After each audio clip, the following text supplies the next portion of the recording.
مجھے ایک بڑے اللہ والے کی بات یاد آئی۔ کراچی میں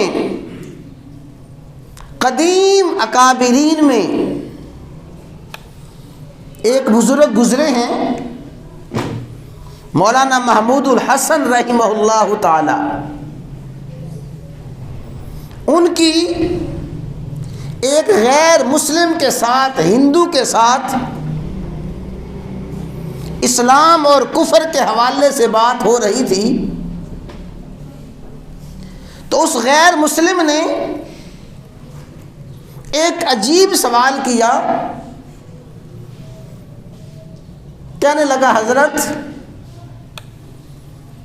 آپ نماز تو روزانہ دن میں 5 مرتبہ پڑھتے ہیں،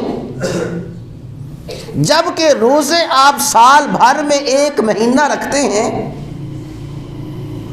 تو کیا عقل کی بات یہ نہیں ہے، حکمت کی بات یہ نہیں ہے کہ جس طرح آپ پورے سال میں 1 مہینہ روزے رکھ کے فرضی روزوں سے فارغ ہو جاتے ہیں، ایسے ہی 1 سال میں ایک پورے کا پورا مہینہ نمازوں کا ہوتا، پورا مہینہ آپ نماز پڑھ کے سال بھر فرض نمازوں سے فارغ ہو جاتے۔ نمازیں تو آپ روزانہ پڑھتے ہیں اور روزے سال میں 1 مہینہ رکھتے ہیں۔ انہوں نے کیا خوب بات فرمائی، چونکہ اس نے بھی عقلی بات کہی تھی اور اس کا جواب بھی عقلی ہی بنتا تھا، اور مخاطب کے حال کے مطابق جواب دینا ہی حکمت ہے۔ تو فرمایا، یہ بتاؤ کھانا روزانہ کھاتے ہو؟ کھانا روزانہ کھاتا ہوں، صبح بھی کھاتے ہو، دوپہر کو بھی کھاتے ہو، رات کو بھی کھاتے ہو، 2-3 ٹائم کھانا روزانہ کھاتے ہو؟ جی روزانہ کھاتا ہوں۔ تو فرمایا، دوائی اور علاج بھی روزانہ اور 3 ٹائم کرتے ہو؟